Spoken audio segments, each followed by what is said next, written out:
Hello, everyone. Welcome to our third session of the Summer 2025 FXB Climate Advocates Program.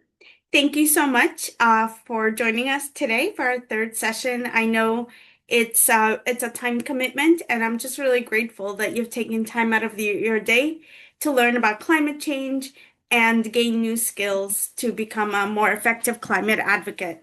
So today we're going to start off with returning back to Cynthia and the topic of climate and health, since we were not able to take time for questions and answers yesterday due to a time constraint. So thank you to three advocates who submitted questions in the Google Doc that I shared. So I'll turn it over to Cynthia to address those questions and also to just lead a discussion around your reflections on what you learned about climate and health yesterday.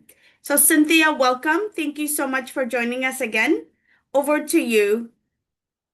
Sure. Thank you, Karina. Thank you for having me back. I apologize again for the time management mistake yesterday. But let me go through the questions that were listed on the Google Doc, and thank you for those who have submitted your questions. So for people that don't have access or don't have the document right in front of you, the first question asked, well, first of all, regarding my contact information I left my email address at the end of the presentation yesterday. And for other people that have additional questions or want other means of connection, I'm also on LinkedIn. So I can drop my LinkedIn profile link in the chat after we wrap up this section. I'm more than happy to connect with anyone who are interested. And then the first question is on what do I recommend emphasizing when educating people about the environmental impact, considering there's different level and difference regarding this issue, and what solutions do I propose for the problem in general.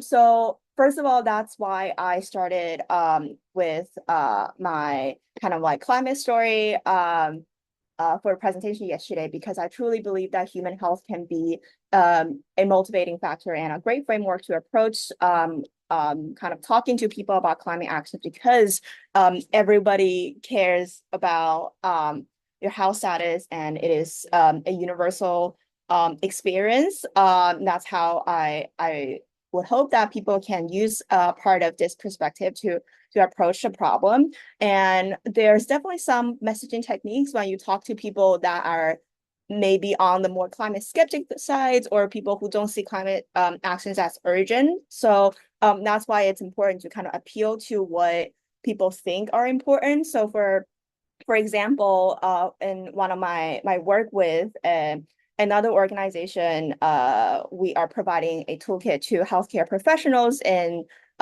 clinics to help them engage with patients who are facing these climate-related risk factors. And sometimes you get some pushback on from clinicians who aren't really comfortable talking about climate change with their patients. So we kind of have to tweak a message to talk about extreme weather events, flooding, wildfire, that things that people actually experience can maybe resonate too. And another response was that I think the general sense is that you have 20% of people who are very passionate, very committed to climate action. You have a majority of 60% who are like, yeah, we recognize this happens, but like not really aren't really prioritizing because they have other things to worry about. And then you might have another 20% of people who are just stubbornly not there. And I think there is a point where once you reach a critical mass, that you need to move on from convincing people that this is important into doing into fully committing to doing what you want to do, because we don't, as we know, we don't have a lot of time left on the timeline in terms of reaching the tipping point and reaching the kind of reversible state. So I think that there's definitely a balance on appealing to people with your specific messaging narrative, but also understand that there's a time constraint. And then the second question is kind of regarding how can developing countries balance rapid economic growth with their responsibility to reduce carbon emissions, especially given their limited resources and technologies. I think, first of all, this is a very, very legitimate questions that people are constantly asking about. But I do want to offer the perspective that maybe we want to break the narrative of economic growth exclusively require equals carbon emission, because you don't sure like you kind of need certain available technology to make sure that people have adequate housing, have adequate food access, have the basic conditions and that meets their basic needs. That is there for sure. But for additional so-called economic advances, they don't fully comes with the requirement of intense carbon emission, because there's a lot of discussion of I think it's called kind of like leap for like technology leap. So basically, if you don't have the previous generation of technology, that's, for example, like some coal-based power plant as widespread as some developed country that are already locked in, you have the opportunity to directly move on to solar, into wind, into alternative renewable energy sources, or given the current given constraints, maybe start with something that's a little bit smaller in scale, that require less upfront intensive capital investment, and you kind of start from there. So you kind of avoid the previous generation of very carbon intensive technology and move on to the new generation. And another one that's I really want to bring attention to is the perspective of a planetary health solution. I kind of included a slide toward the end of the presentation that I shared yesterday. And basically one of the hardest part, because there are a lot of smart people working on interesting technologies, interesting solutions, but one of the hardest part is to identify what to do, like analyze the issue and identify the sweet spot that will make the most impact. So, for example, the planetary health solution requires you to look at the economic, social impact, the social drivers of these climate risk factors, the kind of the climatic conditions that leads to these risks in the first place, as well as people's vulnerability and their risk level. And you want to identify the sweet spot, the intersection between these. So in like coastal regions, let's say coastal regions in Southeast Asia, communities are facing a lot of flooding risks because of sea level rise, because more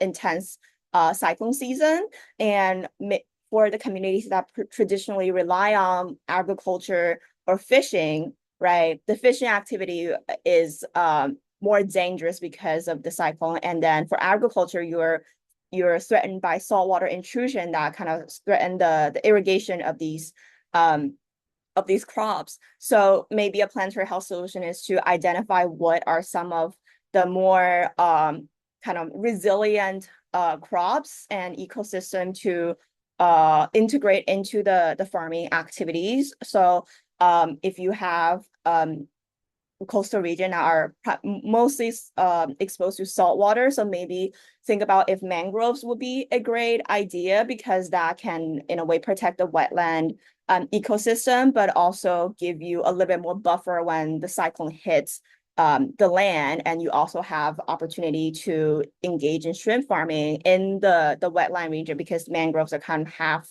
submerged into the water, right? So that gives you a great solution that kind of takes that still really recognize people's economic and social challenges, but still gives them the means to their livelihood and a protection regarding these climate risks. So these are very, very context dependent. So that's why your knowledge on the ground in your local communities, or just by talking to people in your communities, that you will be able to gather more information and analyze the intersection that are really making the impact.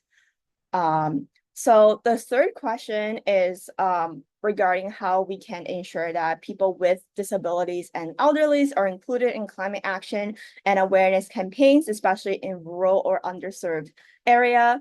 And again, this is a great question, and a lot of people are still asking about it as more communities, cities, states, countries are developing their own climate preparedness program or thinking about the planning in the future. And to be honest, I don't really have a really good answer to this because a lot of time when we talk about reaching out to people with disabilities or the elderly, it's more of kind of making sure that you're checking in on them, that people have adequate food if they have challenge, if they have any like mobility challenge, you kind of engage. There are some like local food delivery program to make sure that like people are well fed and also a opportunity for wellness check. And um, there are certain like communication channels that maybe these demographics heavily rely on. So we do want to make sure that the climate related messages are reaching to these population. But for uh I'm not sure what are like the primary communication channel that the elderly people rely on in your country, but I can say that at least I'm in Boston, Massachusetts, in the United States. A lot of times you have these community centers or these like senior housing communities that you will have a lot of elderlies together. So there will be a lot of posters with very big font and very direct messages and a lot of graphics to make sure that we are catching the attention of the elderly. But again, kind of going back to the answer to my second question, it's very context dependent, which is why it's very important to engage your knowledge. Like I don't know what's going on in your community, but you know the best, and people around you have experiences and maybe can give you some additional information by just interviewing, doing your own qualitative analysis. So these are all opportunities for you to develop your own project. Yeah, so that's my roundabout way of saying I don't know really well about it. So that's why we are here and we're hoping to give you the skills to carry out your own campaign. Um, so yeah, sorry, I'm not really monitoring the chat, so I'm not sure if there are any additional questions, but in this case, I guess we can move on to the second part of discussion. That is kind of a reflection of what we went through yesterday. Let me see if I can share screen so I can pull up the question. Uh,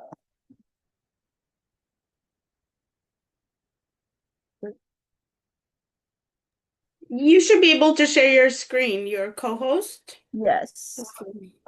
Can people see my slides? Yes. Okay, perfect. So I don't think we would have time to go through all three of them. But first of all, let's um look at the I think the second question here is probably the most important as we as I kind of answer through the questions. That is, what are what are some of the climate related health issues that most affect your country or your state, your communities, and for people who are willing to share, please feel free to raise your hand, and then we can maybe um unmute people. Yes. Yes. I would love for to hear from you. Tell us what are some climate and health issues that are impacting your community? Because we have such a nice and global group here, and you've listened to Cynthia and you've learned a lot. But now we want to hear from you because you're experts on your communities, like Cynthia said. I know it's hard to share, but please raise your hand on Zoom and I'll ask to unmute you. We would love to hear. We have advocates from South America, from Europe, Let's see. Vesa, I'm gonna ask. Thank you. Thank you so much, Jack. It's been incredible to learn about the different climate and health challenges in so many different parts of the world. Certainly Yeah. a lot of similarities and shared challenges with some unique challenges based on the geography, but really incredible. And I know in the chat, others have also shared, but also someone put in the chat, well, what can we do? How can we solve these, big issues? So, Cynthia, you don't have to have all the answers, but maybe you can give us some idea of what these young youth advocates can do to address climate and health challenges in their communities. Yeah, sure. Thank you again for everyone who participated, and it's at the same time kind of a little bit overwhelming to hear about all the different things that people really have to deal with and who have witnessed it, who have experienced. But also, I think it's very inspiring to see that like there are so many people here online dedicating committing your time here to talk about it and to you're here because you care and you want to think about what to do. So I think that this is very inspiring to be a part of.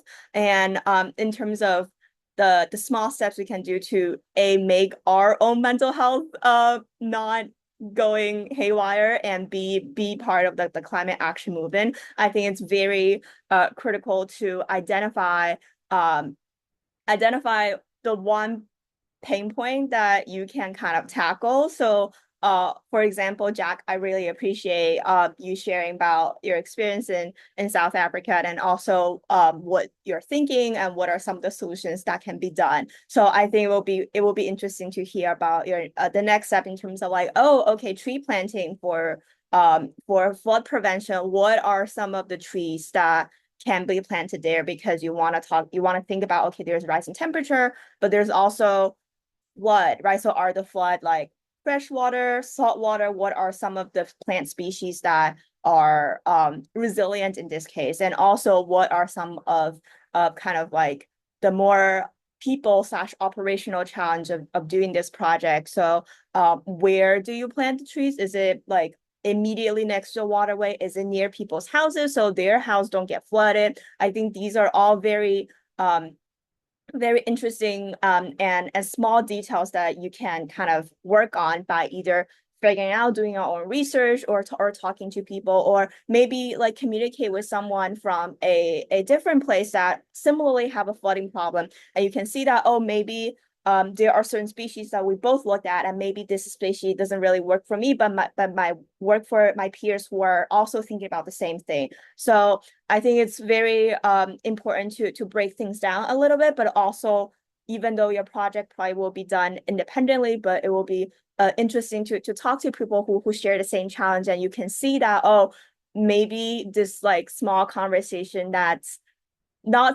very helpful for myself can be helpful for other people. So again, I really want to encourage kind of like collaboration in this very challenging space. But again, it's I'm very glad that I get to join yesterday and today's session and to really see how people are dedicated and looking at things with leveraging your own knowledge and identifying the solutions. So yeah, thank you so much for having me. And I guess before I leave out, I'll leave my email and my LinkedIn information in the chat. So please feel free to connect with me online. If you have any questions, I'm more than happy to chat as always. Thank you. Thank you so much, Cynthia. Yeah, if you can put in the chat your email and your LinkedIn, that would be great. I know some of our advocates have asked for it.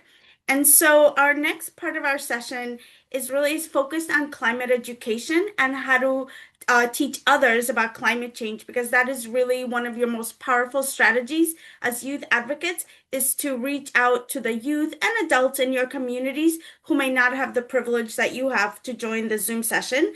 And we have an incredible speaker to walk us through some strategies and frameworks. Over to you, Yvonne. Thank you so much. Thank you, everyone, and thank you, Karina, for like inviting me.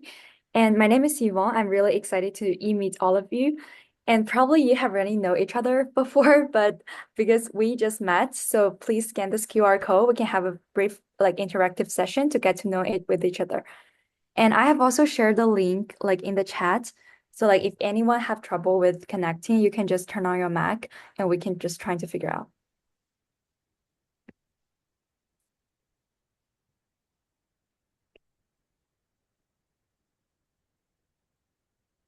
Nice.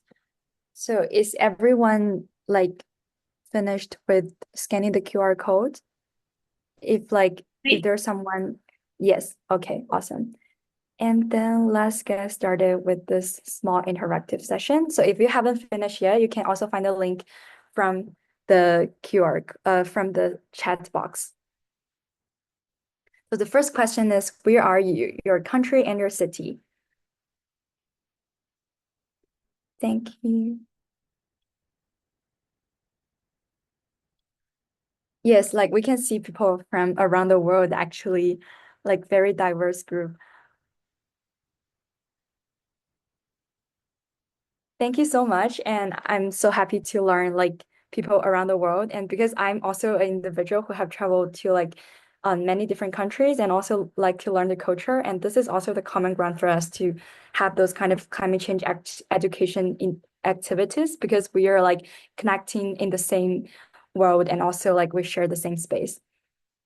Okay, now for the second question. So like, can you share one climate related topic that is close to your heart? This is probably like one of the questions we have a little bit discussed in the session before, and I also learned a lot from the discussion. You can just use the same link and also the same QR code.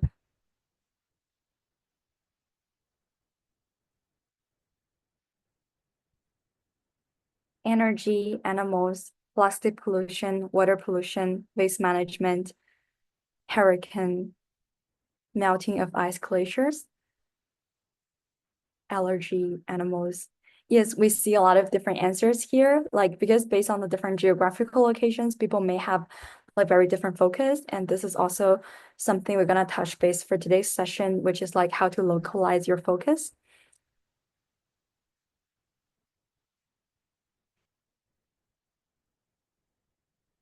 Yeah, like community engagement, tropical, air pollution, plus waste management. The first, thank you so much for sharing. And now we're gonna go to the last question here. Like, how familiar are you with climate change education? There's like three questions. The first one is, I'm very familiar with climate change education. You can rate with strong disagree or strongly agree. And the second is, I have organized climate change education activities before. And the third is, I'm interested in creating climate change initiative, but I haven't done like this kind of education initiative before.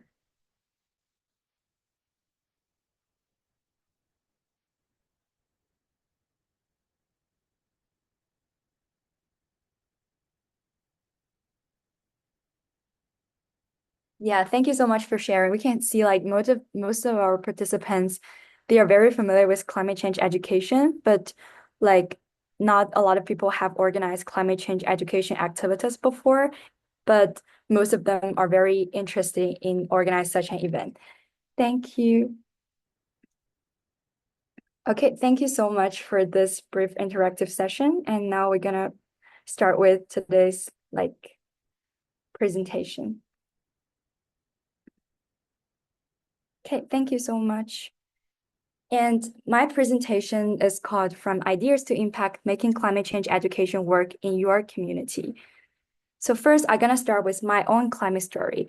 I was born and raised in North China in a city called Shijiazhuang. This is very hard to pronounce city, and which is used to be one of the most polluted city in the world. So in the winter, like very thick PM 2.5 clouds would make the TV tower, which is like only several kilometers away, looks like it's already shooting up to sky, like we cannot see it anymore. You can see the first picture on the left, which is like the polluted sky like many years ago. But now the sky is like the second picture is like very clear, air is fresh. This transformation is thanks to the government also, and also the communities who have made a lot of efforts on that. And this including a lot of different policies like car restrictions, factory emission standards, and ban on burning straw in rural areas, etc. Well, everything seems have returned to normal, that period, like that pollution period, have like a deep mark on myself. I still suffer from some mild chronic disease, like until now. So I think this is not only an issue in China, but also like a pain of like every developing country and even some developed areas. So decades ago, when we faced the challenge of economic development, the environmental seems to be the first to be sacrificed. But today, more and more people realize that we only have one Earth, and the home is so precious to us. So at the same time, we see a lot of people, they're already taking action, just like the two pictures I share on the other side, which is like the like you guys who have already registered this program, and also like the Bayan Salat. He's a youth inventor from Netherlands, and when he was 18 years old, he created a system to do a plastic cleanup in the ocean, and also he founded his own nonprofit organization. I read this case when I was like 19 years old, like in the high school, in the classroom. By that time, he has already do like so many great things. And also when he was 25 years old, he invented these devices for collecting floating plastic in the rivers, which is called interceptor, like the picture in the bottom right. So every time I see those kind of inspiring examples, I always ask myself, what can I do? And having personally experienced the impact of environmental policies on both environment and people's life, like my house, I began my academic and professional journey. And after that, like unlike the like very full of leadership and creativity driven projects a lot of you guys are working on or focusing on, my journey actually started off in a quite conventional way. So I earned my degree in economics through my undergrad in Peking University, and then I started exploring the impact of policy on environment. So by the chance, I landed my first internship in an international organization where I participated in environmental research at GIZ. At that time, I was focused on biodegradable plastics and biofertilizer, which seems like quite related to material science. Sorry, but my primary focus was actually on how to incentivize people and markets to adopt environmental friendly products, such as these two. And also like we are trying to through the policy bank subsidies or pricing mechanisms or like public-private partnership, those kind of different economics methods, and trying to leverage those and bridge the gap between like the government policy and the real practice. And there's a concept in economics which is called learning by doing. And in my internships, I believe there's a lot of opportunities to help me to really learning by doing and learn those like experience from the first hand. And later on, I interned at WWF, which is I focus on climate advocacy. And after that, I pivot to like Greenpeace, which is another organization focused on like also climate advocacy. But my role is actually primarily on like the research on the new energy vehicle and trying to hold those like enterprises accountable for their pollution. So after like all of those like jumping between different roles in various internships, I realized that I was deeply interested in advocacy and also like how to influence people's environmental behaviors. And that is why I like end up deciding pivot to climate change education, because I feel like, for instance, when I'm working with government official, I feel like sometimes the biggest challenge is not about like trying to negotiate among different stakeholders. It's more about like how to really transfer your message to the general public who are actually like real affected by your policy and also who are the implementer of a lot of your, like initiatives or ideas. So that is like why climate education is so important. And then I do my second degree, like my master degree in climate education policy at Harvard, and then have embarked my climate journey in climate education. So for those who are not really familiar with, so when we're talking about climate education, there's like roughly 3 categories we can think about. The first one is probably like some more systematic, like policy and curriculum level, like on a national level. For instance, you can design the curriculum for like the whole nation and what kind of like policy framework you're going to have. And this is like usually the work where like United Nations or other like intergovernmental organizations and the government, like Ministry of Education, they're focused on. And the second one is like what we call teacher training or teacher professional development. This is because climate change education is so important and also an emergent field also for the teachers. a lot of teachers actually have trouble with understanding some basic concept because they are not from environmental major, right? So this is something like which is really newly introduced in the like last like 5 or 10 years. So a lot of teacher also need some instruction on how should they teach, and also like even the like basic knowledge on what is climate change what is climate change. And the third layer is more about like a student-driven engagement. So we wanted to give the students like the skill, knowledge, and attitude they needed to develop some climate change activities. And also at the end, we want the students to be their owner. We want to have those kind of like student-driven engagement.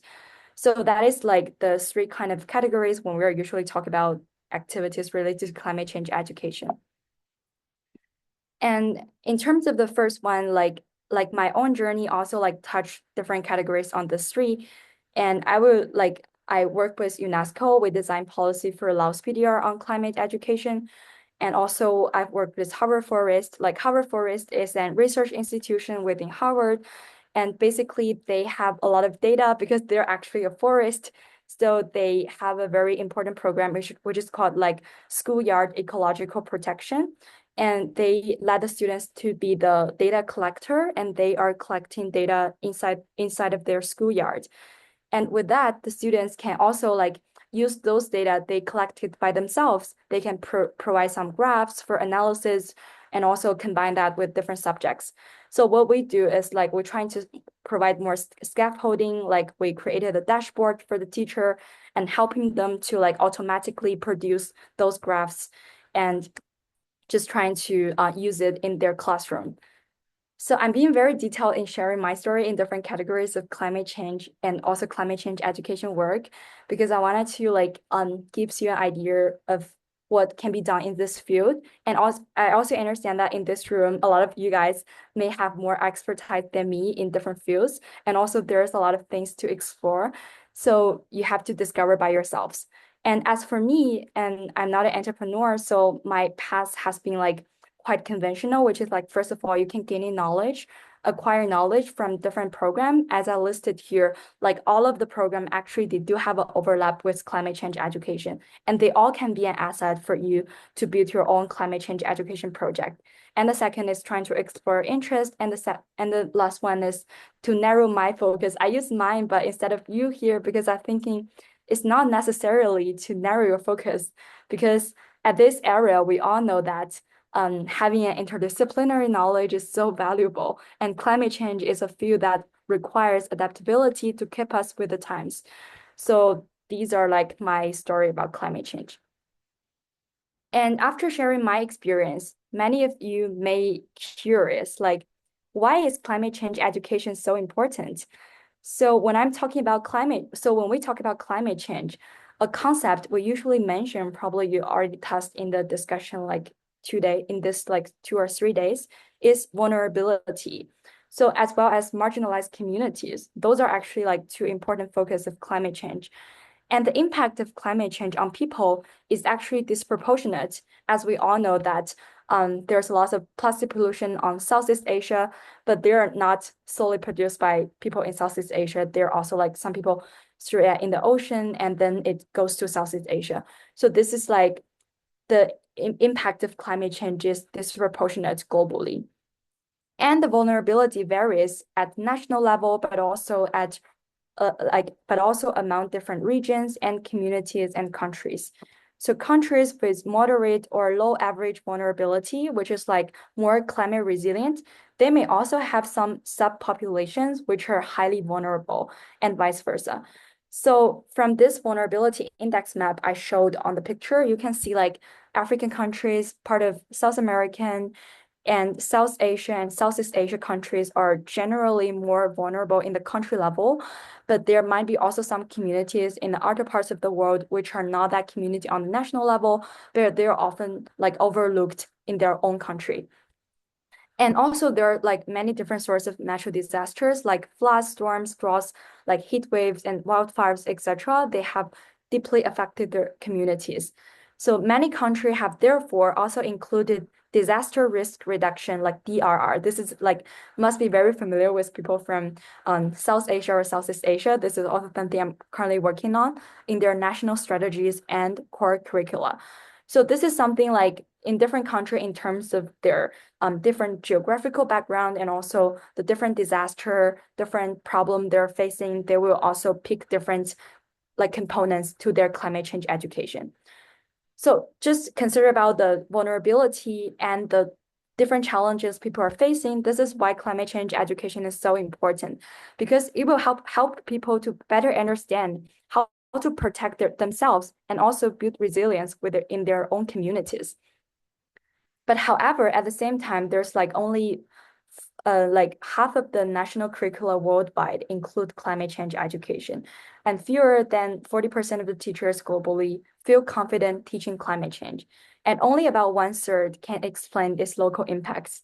So this is really an emerging and seriously neglected field. So we really need more like continuously making progress on that. Yes, and after about like all of those background introduction, like how can we begin with climate change education?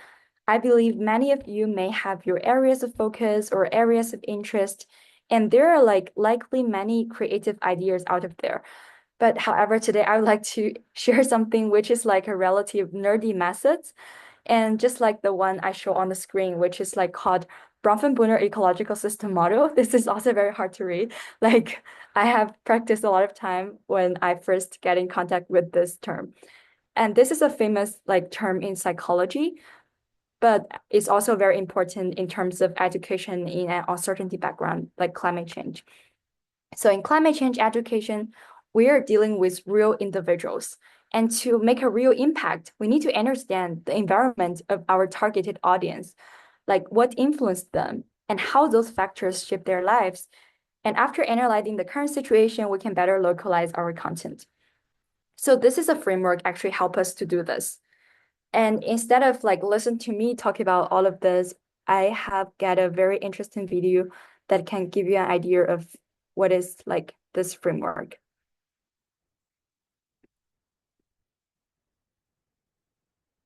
Yes.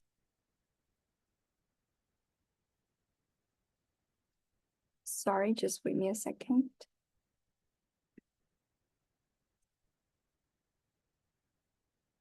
Can you see my screen? Okay, nice. In 1964, a young Thank psychologist you. Yeah, can you hear the sound? Yes, and we can hear it. Thank you. for the U.S. Okay. Congress with a mission. Nice. In 1964, a young psychologist appeared before the U.S. Congress with a mission. It was a time when most people thought that the reason poor people stayed poor was a matter of biology and had nothing to do with the environment they grew up in. The psychologist, Yuri Bronfenbrenner, wanted to change that and convince the world that to help those less fortunate, we also needed to change their surroundings. But did he succeed?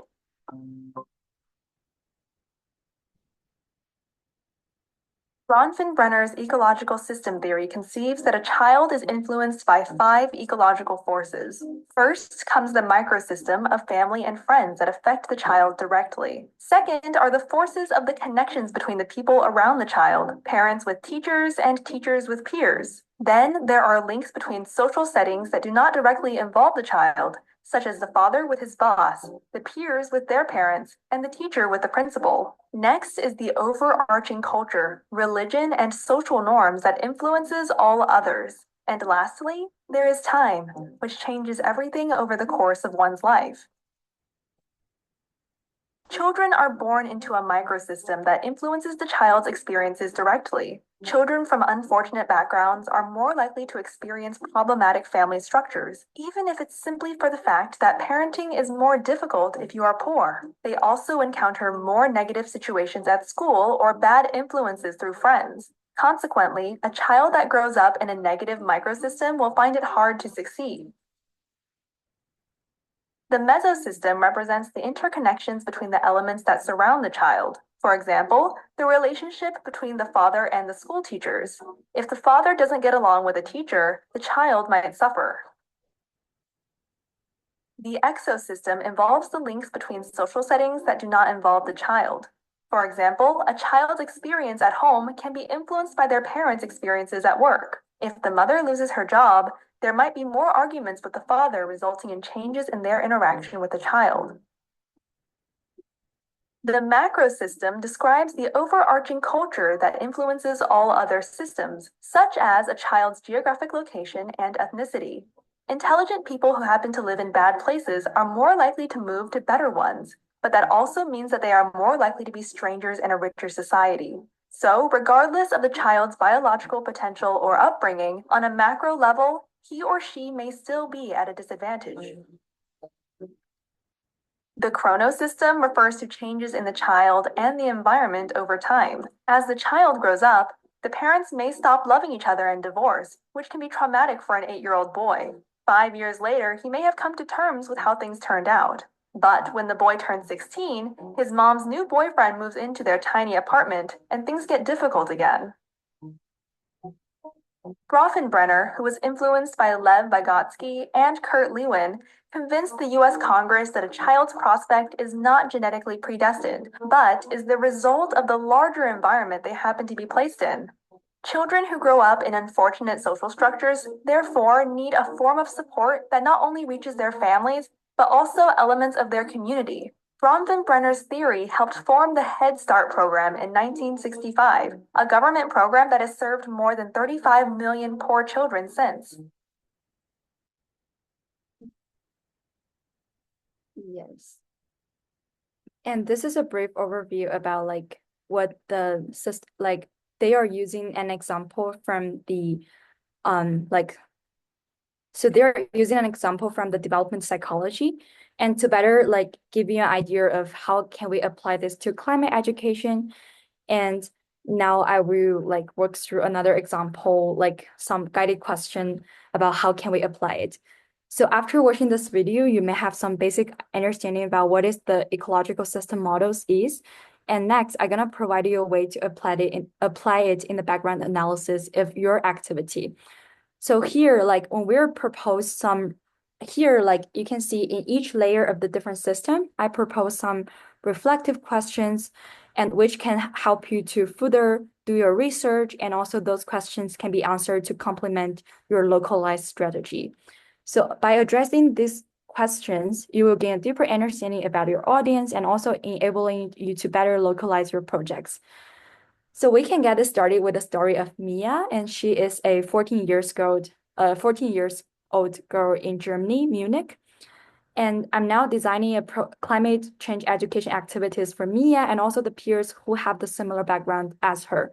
So now this is how I'm going to conducting this background investigation or situation analysis with the ecological system model.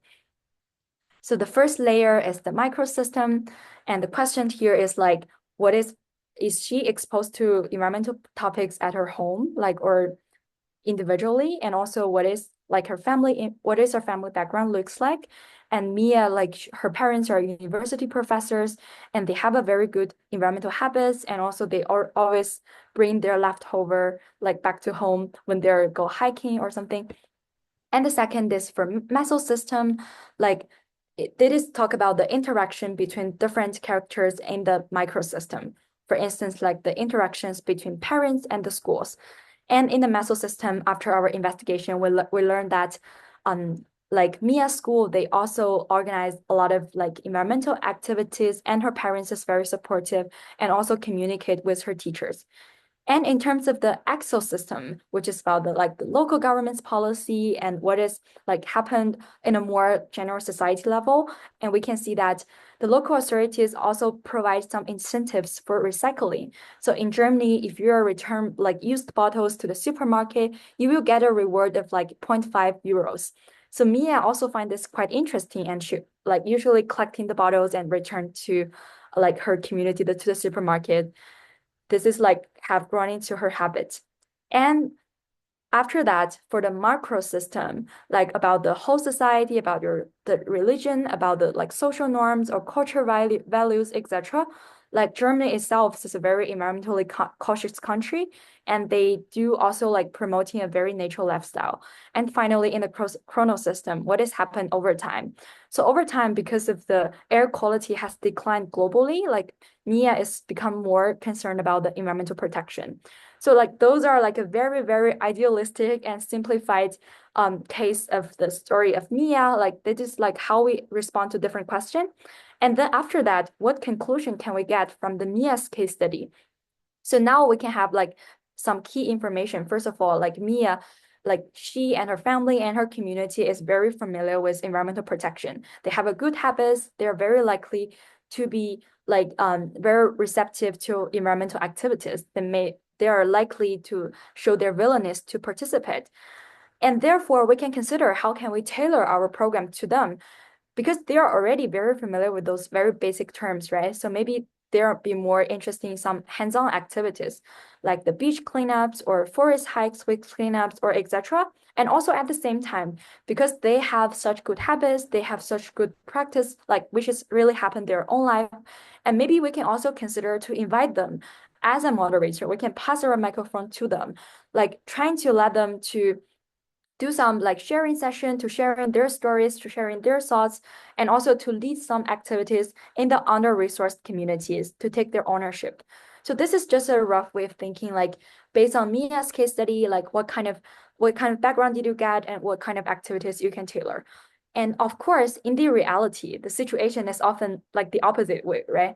Like the communities we work with may not be very concerned about environmental issues, like just like Cynthia mentioned, and also their family and social structures may have many influence that negatively affect their attitude towards sustainability.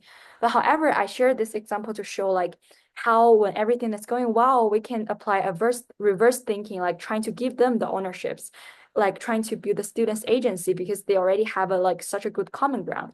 And in the other words, like similarly, when the situation is more challenging, we need to think how to localize the approach to help people to recognize the importance of environmental issues.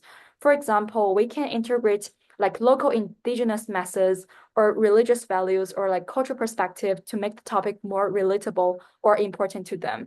And also like for people who didn't really aware that like climate is so important. And also I'm a main contributor to the global greenhouse like pollution or something. And maybe we can just do a small activity like trying to collect your plastic waste that you're producing for the whole week. And then after the whole week, and people may see like, okay, I have produced so many plastic waste, and maybe I'm considering like to minimize my waste or something. So like these are like some ways of thinking after do this analysis. But more importantly, it is really important to go through all of those questions like at the beginning of your research, and then you can have a better understanding. And for this one is like on another in terms of how to design your activity. And when you're getting started with climate education, and there's like 4 things you need to keep in mind, which is the first one is predictability. So we all know that predictability is like making people feeling more comfortable so that they're like focusing more on the content you're trying to convey, but not like spending all of their energy in those like logistic stuffs. So you need to have a very clear logistic plan and your syllabus, your expectation and learning objective. This is something like which is usually been neglected, but learning objective is really important at the very beginning because you can let the people know like whether you have a common ground and whether this is something like the participant really wanted to like focus on for the whole program, for the whole activity. And also like a reflection template is also very important because usually we can see like after we hosting such a good activity, we don't really have a space to share. And this is like actually great opportunities for us to communicate our thoughts and also trying to think our next step. So a reflection template at the beginning will really guide the students to think what they want from these activities and how can they moving forward, like carry all of those knowledges. And the second one is the adaptability, which is like critical thinking skills. For instance, like when the students is talking about like climate change is not true, and you cannot just say like, no, it's true, like climate change is happening. You just look on the research paper of like Oxford University, blah, blah. this is actually like not a very like encouraging way to let students really guide them to find like the things they really believe by themselves. For instance, another method you can use is don't judge and just sharing them those resources. If they're saying like, why you're saying climate is changing? I don't think climate is changing in my community. And maybe you can first share the resources, like see what's happening in the world and also like through different media and what is like in others' community, and also guide him to think why things is not change in your community. And maybe it's because of like you don't observe a lot, or maybe it's because it haven't changed. Maybe it's because of the local policy, because of your community's efforts and etc. And you can just like do those kind of like small conversation just instead of like directly judge the students. And the second is like relationship building. This is something also like usually neglected. We are also thinking like relationship or a very nice environment is something which is happens supernatural. But however, usually we need to intentionally build those environments like for people. So you can add a brief icebreaker and closing circles, which can usually give your like activities a lot of highlights. And in terms of closing circles, there's a small idea I can share is you can hold a small stuff on your hand, like a Polaroid or like a stone or like anything. You can hold it on your hand. You can just say like, this is a magic stone, and everyone who hold the stone can say something.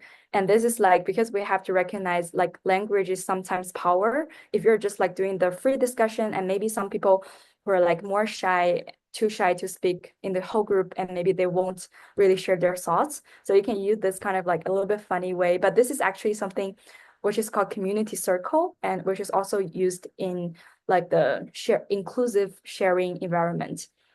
And for the last, it's like future building. Just like I mentioned, you can create some activities which they can do outside of the school.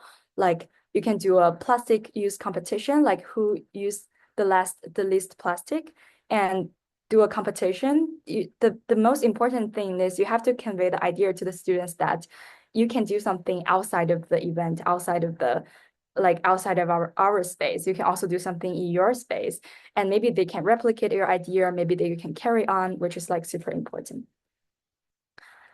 And those are like some activities which our former advocates have done in the past, which can give you some ideas about like what is like, which is really inspiring and creative. For instance, the first one is Aziri, and she did this eco-conscious community engagement, and she do a lot of like pen collection activities, beach cleanup, and she made the art, like she turned the waste into art, and also like she do like a monthly climate newsletter and etc. So those kind of like activities are something you can also think about. And the second is from Direct. He do this like climate comic book.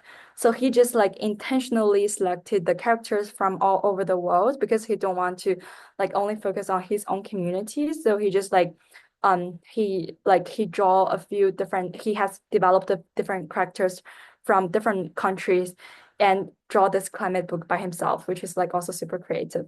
And the third one is a climate flashcards, which is from Bianca, and she's just trying to focus on two very important concept in climate change, which is like climate mitigation and climate adaptation. So this is like also like two very important terms in terms of climate change. Mitigation is focused more on reduce, and adaptation is focused more on like the systematic adjustment. So she just like use this kind of flashcards, just like testing your knowledge or something, but in a really funny way, and allow people to better understand the ideas behind those two concepts. And also another thing to highlight is for her project, she built two versions. One is like in Spanish version and one is in English version, so that sometimes local language can better approach people because they can better understand, and also they can like engage in a more relaxed way. So it really depends. It do not really necessarily like all of the events are in English. Like sometimes in your local community, in local language, they do have a better do have a better effect. Yes, and those are some resources because we are like currently developing an climate education toolkit for all of the advocates. And those are like some resources. You can also check back. I won't like elaborate too much on this, and you can also check back to the slides For instance, like if you want to find something about the like basic knowledges, if you want to create a podcast and or something like climate justice and also some maps, interactive data, and training facilitation support, and also the media, and also how you can connect with other youth climate advocates. Yeah. Thank you so much. I hope this can give you a brief idea about like what is climate change education, and welcome to other discussion. Thank you. Thank you. Thank you so much, Yvonne, for providing the framework and the concrete examples. And the examples are from FXB Climate Advocates from our last cohort, which is pretty incredible. So we would love to take any questions or reflections that you may have. I know I saw in the chat there were a lot of positive responses to the presentation. Yvonne, maybe if you can share the link to the video in the chat, that would be great. I think some advocates asked for it. Yeah. Any questions or reflections? Let's see. Harry Tulia, I'm going to ask to unmute you. Go right ahead, Harry. Yes, thank you so much. And I really appreciate so much for this opportunity to hear from Madame Yvonne. I was following you, like, let me say 100%. Though my concern or my question was like, for us now as trainees, like, what is your advice for us? Like, what can we do so that we can succeed in this journey? Because some of us, this is the first time to get into climate change, and we really want to not study, but we want to like be a support to our communities and to our families as well, and the people that are living around us. What is your advice to us? Like what guidance or orientation that you may give us so that we may succeed in this journey? Thank you. Yeah, sorry for the interruption. Oh, go ahead, Yvonne, if you want to address that question. Okay. Yeah, thank you so much. Thank you so much for like this is a very good question. I think climate change is just like mentioned, is a very like emerging new topic. Everyone is very new to that. And I think the first thing we usually neglected, like as a first step, is we need to talk with your family member and talk with your community, because we're all facing like very different challenges and people may have very different ideas. For instance, like I working for a country I'm not familiar with, or working for a contact I'm not familiar with, maybe I can only get the resource from the internet. But in your case, like you already have so many access to your local community. This is like somewhere you're really familiar with. So the first step is really to interview with your parents. And there's like a concept in terms of like in science or in other subject fields, but basically like you need to do something which your grandma can understand. Like because something they can understand means that this is something really matters for like all the community members. So my advice is like first do some interviews and talk with local people. And the second is if you can get the chance to like meet people from different fields, for instance, like you can not only talk with family members, but also can talk with like NGO leaders or like the government officials. Maybe they're a little bit harder to approach, but there's a lot of like very passionate NGO leaders in the field, and they are really want to share their experience from a more systematic level. And this may also help you to build your projects from a different perspective. Yes, hope that helps. Thank you. Thank you. And just to expand a little bit on what Yvonne shared, in this program, you're going to learn a 1.5 degrees Celsius climate mitigation, but your challenge is to go to people around you and explain it in terms of what Yvonne said that, your elderly grandma would understand, like make it really meaningful and accessible and relevant to the people around you. Thank you. Jack from South Africa. Oh, yes, yes. Thank you so much. And thank you, Yvonne. Your presentation was very much inspiring. It just came to my attention that maybe some things we can also we reflect to ourselves. What are we also doing to impact the climate, and things that contribute to climate change. It could be carbon, as I've mentioned before, also methane emissions. So mainly with carbon, we can also account ourselves with our carbon. How much carbon are we using per day? amongst ourselves, like individually, in your family, even yourself, the cars that we drive and everything that contributes to the climate change, we can be able to just account in that and then be able to mitigate it and try to reduce it. And if we do that, it can also help addressing it with communities and talking to communities that I'm doing something like this. Would you like to join me with something like this in noticing what happens with the changes? So yeah, that's the main thing that I wanted to add. Thank you very much. Do you want to add something, Yvonne? Yes, thank you so much for sharing about this. This is really a very, very good point. And I just want to build on this, like there's a calculator, like your carbon emission calculator in the US EPA. If you like search like EPA carbon calculator, and you can see a calculation about like how to calculate your carbon emission by yourself. And also like there's a equivalent something like, for instance, if you're talking about like how many metric tons, which is like super abstract, but this can convert to like this is equal to remove how many trees from the road or something, which is like the term people can easily understand. This is also provided by EPA. I just say like if you wanted to create those kind of toolkits or something, this might be something you can build on. But really, really nice point. Thank you so much. Yeah, and just to add to what Jack is saying, I think when you're talking to others and helping to spread awareness, sharing your story of why this matters to you and what you're doing is really inspiring because oftentimes people don't know where to start, right? Climate change is so massive, there are these floods displacing people. It's so massive. So it's hard to really visualize yourself doing something against this massive issue. But if Jack says, well, I'm concerned and here's what I'm doing, then that gives a role model and an example to others to say, well, if Jack is planting trees, I guess I could do something too, or maybe composting or separating my waste and maybe buying less plastic. These makes it like your own actions make it, inspire others and give them an example of what can be done. And of course, that all actions, no matter how small, add up. So thank you. Ulugbek, go ahead.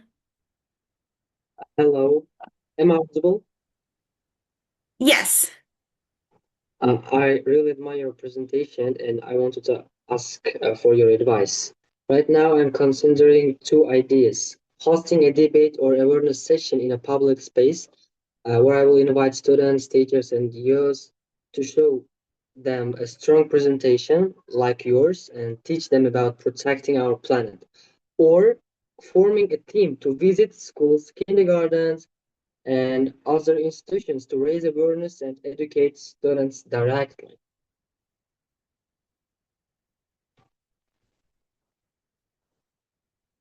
Or you can suggest your own idea, like help me to create my passion project. Ivan, do you have feedback for Ulugbek? Yes, yes. Thank you so much for sharing your idea. This is really exciting. Like, thank you so much thank you so much. But I'm not like, I just want to say like maybe like 3 years ago, I have no idea about climate change education. So this is like really something that I think you can also have you can also build on your expertise on climate change, build on your passion. This is like everyone can do your work excellently. I never thought about this, like you can deliver a perfect presentation based on your like from your side and based on your different ideas. Are you just like my suggestion based on these two ideas, or like what is the question? The question is which idea I can choose, like hosting a debate awareness session or forming a team to visit the schools, kindergartens, and other institutions. Which will be more impactful? Like, Yes, thank you. I think this will like depends on, if from my analysis, I think it will depends on your audience for and also like your like your the environment, like the climate of your school. For instance, like if you're hosting a public debate or something, and will this be something like the students are really willing to share their viewpoint, or this will be something which is more challenging for students to share in the public space? This is like you're more familiar with your space, and you have to consider like um in terms of the nature of those activities, which is like more attractive. I will encourage you to do a like small poll inside of your school. For instance, like you can just ask your friends, like 5 or 6 friends, like these are like, one, we can hosting a debate, and second, we can have a like presentation or workshop, and which they are more which they're more happy with. For instance, like just from my example, if I'm hosting something within like my school in China, I think people are more familiar in presentation because they are like they're like more familiar with this kind of like learning process. But if that was like in the university, and maybe they're like more interested in debate because they encourage like more free discussion. So I think this really depends on like your community, like which people are more interesting. And also in terms of the topic you're trying to search, it's like, for instance, if you're hosting a debate, I think this is a really nice good discussion. I think one thing need to highlight is in terms of the debate, you have to think about some expectation about, because debate gonna provoke some discussion, and how you're gonna balance between different viewpoints, and also because there's definitely no like perfect answer. So how you're gonna balance different viewpoints, and how you're gonna like make a conclusion that encourage people to explore further, rather than like like give the winner to the debate, which is like not actually the purpose of this event. So I think those are like from the design of the project, you have to like make it clear that your purpose is actually like trying to let people thinking more, but rather than like having the like more competitive environment. Hope that helps. Thank you. As you Thanks, said, Yvonne. Thanks for look back. as you said, how to balance two different ideas. I think we will invite some guests, like professionals, who will do conclusions. We'll look Yes. back. I'll provide some feedback for you offline as well. I just want to get to 3 other questions. Thank you so much. Paul Nganga, I'm going to ask to unmute you. Go ahead. Paul? Hello everyone. Yes, we can hear you. Hello Go ahead. everyone. My name Yes, is go Paul ahead. Kamonga. I come from Kenya. My name is Paul Kamonga. I come from Kenya. I had only a comment to say thank you for that program. I have come to learn so much about conserving the environment. For the last 2 years, we have been having climate climate challenges in avocado farming, because that's what we do in the Mount Kenya region in Kenya to earn our living. So I have seen and have learned what to do when those things comes. Thank you very much for that opportunity. I really appreciate it so much, and I look forward to Thank learn so you. much from you. Thank you for sharing that, Paul. Mohammed Jobair bin Hossein, go ahead. Thank you. Hello, everyone. Yes. This is Mohammad Jawair bin Hossain from Bangladesh. First of all, I want to thank Chang for the amazing presentation today, and everyone here who attend this session. And this session really made me think deeply, especially from both a local and global perspective. What impressed me most was hearing the passion of young change makers who are already taking real actions, even with the limited resources. It shows how committed we are, despite not being the biggest polluters. But one thing I have been reflecting on, and I want to ask openly in this: countries like the USA, China, and Germany are the top contributors to global emissions. Yet, it's countries like Bangladesh, Pakistan, and others in the global south who are facing the harshest climate disaster, floods, heat waves, rising sea levels. These countries then offer climate aids or funding to us. But isn't it a bit hypocritical? Shouldn't the focus be on reducing their own emissions first? Thank you. Go ahead, Yvonne, if you want to just address that. Yeah, thank you so much for the question. This is also a very important question. Like, yes, like they are the main contributors, and at the same time, they also carry a lot of like their responsibilities globally. For instance, like China produced a lot of products for like they exported globally, right? This is also like part of their contribute to their emission. So I think this is a really good point that we have to hold those like main contributors accountable, like let them to reduce their reduce their carbon impact, but in a more balanced way. But also at the same time, in terms of an individual, I think it's also like worth having the climate change education and climate initiatives in like in the countries like you mentioned, like Pakistan, because I also work with Pakistan like during the summer, like with Bangladesh and other countries. This is not something in paradox. This is something we can do in parallel, right? Because these countries, they also have to build their own community, build their own resilience.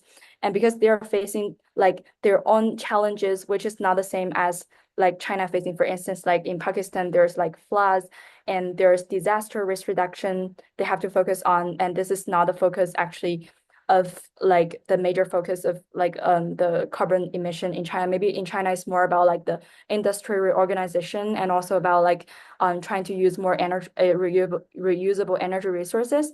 But I think this is actually we have to create a more sustainable mechanism, like trying to transfer like the ability of those like sorts of like the countries who have like more ability, and then we can also like at the same time to build the resilience globally. Thank you. Thank you, Yvonne. And just to add on to that, I think when you think about climate education and awareness, of it will vary. Like in Bangladesh, you may not focus on maybe you won't focus on mitigation because really Bangladesh contributes so little to greenhouse gas emissions. But you may focus on disaster preparedness or climate resilience or identifying areas that are flooding in your community and doing small community-based interventions to address that. So that's kind of how that relates to climate education. But of course, the global, like the inequity in greenhouse gas emissions, is a bigger conversation for global policy and loss and damage funds. And we're going to cover that on Tuesday in our next session. Thank you. Maria Scott, go ahead. Hello, I'm Maria Scott from Malawi. I just wanted to say thank you, Yvonne, for the incredible presentation. It has really inspired me to take action in my community. Thank you. Thank you. Thank you for your kind words. Sadikila Hassan, let me see. Go ahead. Oh, okay, thank you, ma'am. It was really the helpful presentation. I learned most from it. But, ma'am, I have one question from Ivan about that. How does different climate models predict the impacts of climate change on global weather patterns? And what are the limitations of these models, especially in Asia, like in poor countries? Thank you, ma'am. Yvonne, did you? Go ahead. Yes, thank you. In terms of the climate models, are you refers to the climate education models or like the scientific models or something? Thank you for the question. I think he's referring to scientific models, like weather models. I see, I see. Thank you. Like, to be honest, this is not my expertise on. And I think just like, yeah, this is not my expertise on. So I think like maybe like the Cynthia, because she's working on like environmental health and maybe something, and she have more like expertise on the data or something. Sorry. Mm.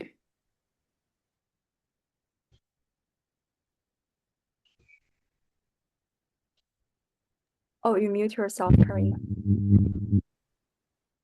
Oh, sorry. Diko, go ahead. I think it should be, let's see. Diko Kabir.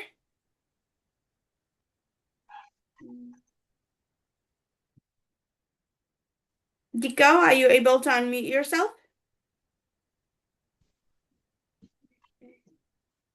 As to unmute. Okay, maybe Ghana Mahmood. Let's see. I'm asking you should be able to unmute yourself now. Go ahead, Ghana. Hi. Yes, go ahead. I'm really grateful for today's session. It's amazing because I'm actually going to do my project on mini climate roundtable discussion. And I was wondering, and I actually needed your advice because I haven't decided yet if I'm going to make it in interactive form or in lecture form. I'm gonna meet with my friends in a park, and and I'm wondering if I'm supposed to be giving them a lecture about what I have taught here in the program, or I make it interactive kind of things where I ask questions and they respond to them. Thank you so much. I So, think that, yeah, yeah. if you want to give some feedback, that would be great. Thank you. I think this can be something combined, and like it depends on the content you're trying to deliver. For instance, there's like some really like content heavy, just like the ecology model, which involves a lot of new terms. Maybe lecture can maybe make the students more focused, but you can also like add some like quiz or Q&A sessions or something. Make sure that people are actually thinking about are actually listening, because like stay focused like in more than like 20 minutes or something, and then people will lost. So this is like according to your scientific research or something. So yeah, thank you. Yeah, I would definitely say make it interactive. And then, of course, if you may need to present some information, but even that, I would say present it in a way that is relevant to them and their realities. You know, maybe in a park, you're not going to do a PowerPoint, for example, right? Thank you. Diko Kabir, let's see if that works. Diko, yeah, go ahead. Yes, thank you so much for the opportunity to share my thoughts. Thank you for the insightful lecture. As a someone passionate about climate action in Nigeria, especially in the areas of food security and community health, what are the most practical steps a young advocate like me can take to properly address the interconnected challenges of climate change, agriculture, and health in Nigeria? And how can we ensure our efforts are truly impactful at the grassroots level? Thank you. Thank I you. think, That's all. yeah, thank Thank you you, so much. Diko. Go ahead, Ivan. Yeah, thank you. I think apart from all of the methods I've mentioned in the presentation, like one thing specifically about food and agriculture is we usually talk about like food and water nexus, which is basically the intersection between food and water. So maybe you can like trying to use the like for instance like the water policy and food policy, how they interact with each other, and maybe you can like have a broader audience based on those kind of perspective. I hope that helps. Thank you. Thank you so much, Arnold. Let's see. Go ahead, Thank Arnold. you so much. Thank you so much for giving me this opportunity. I just want to say thank you. Thank you. And the session is so impactful to me because I'm applying the knowledge learned to run some agricultural projects and environmental projects in my school. Thank you. Thank you so much. Well, thank you so much. Oh, let me see. Just one last question. Ritam, go ahead. Go ahead, Ritam. Yes, hello. So thank you for giving me the opportunity, and it was a very nice presentation. So I want to say about that, should we really consider about to the lowering the emissions of the other countries, or we should be more focused on the balancing the emissions? Like that's what the real theory of net zero comes into account. So that's what I want to say. And thank you for the presentation. Thank you. Thank you, Ritam. Ivan, do you want to say any concluding words about from the questions about what you heard from our advocates? Any last advice or guidance?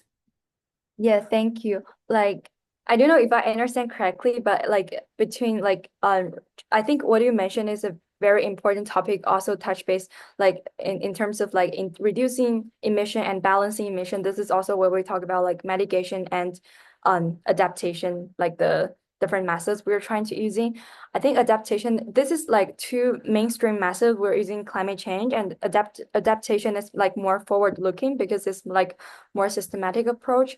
And mitigation is something that we have to do like in terms of towards the goal zero or something. So I think those are all very important. Thank you.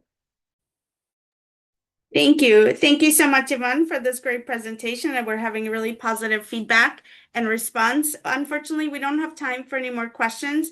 But Yvonne, maybe in the meantime, if you can put your contact information into the chat and also the link to the YouTube video. And I'm just going to share your slide deck in our Google Drive folder where we share all of the recordings of slide decks. So thank you. And thank you so much to all of you for joining. I know there are a lot of questions about the project. So first of all, yes, you need to start implementing your project now. So you could do it before July 28th and then prepare a slide deck.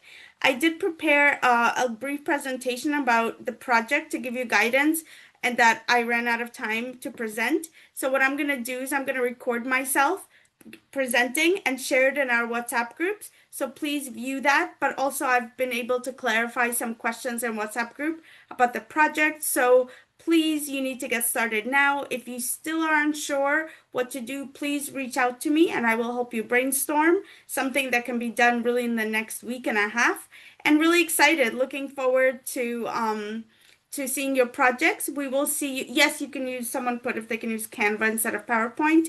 I shared the attendance sheet at the time that I indicated, and just a note that please, if you had a hard time filling out the attendance sheet, you have 1 hour from when our session ends to contact me about the fact that you attended the session, and I won't accept any communications after that because we're busy preparing for our next sessions. So we will see you on Tuesday, July 22nd. I just want to say that in our next session on Tuesday, my colleague Feli Capena, who leads our Francophone program, will be leading that session. So you won't see me, but you'll see my colleague and who'll be facilitating the session. We have a really exciting session in store for you on Tuesday, focused on digital storytelling, and then on global climate policy, where we'll discuss some of these issues that you brought up about inequity in greenhouse gas emissions and the disproportionate burden that developing countries bear of climate change. So thank you. Any questions you can put on WhatsApp or reach out to me, and have a lovely day. Thank you so much. Thank you. Bye.